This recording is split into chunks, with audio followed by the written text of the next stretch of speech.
السلام عليكم ورحمة الله تعالى وبركاته.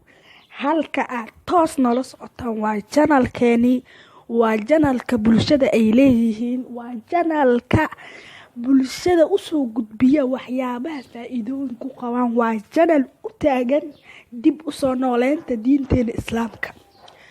maanta waxaan rabaa inaan idin wadaago sidee ugu faa'iideysan karnaa tobanka dambe ee Ramadaan. maanta waxay noo tahay 2 tobanka dambe ee Ramadaan. maanta waxay noo tahay 2 macnaheedu waxaa ka badaa maanta Ramadaanku wuxuu marayaa 21 tobanka dambena wuxuu ka bilaabdaa 20ka. maanta waxay noo tahay 2 walaalayaal soo dhawaada meel walba aad adduunka ka joogtaan. Ramadaan kariim meel walba adduunka joogto.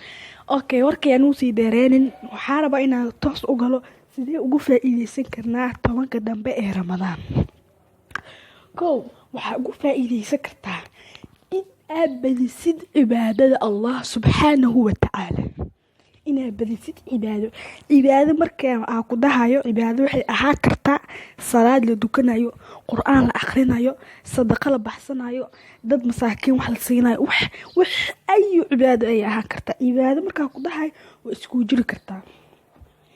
waxaa dhahay badisid cibaadada Allah subxaanahu wa ta'ala.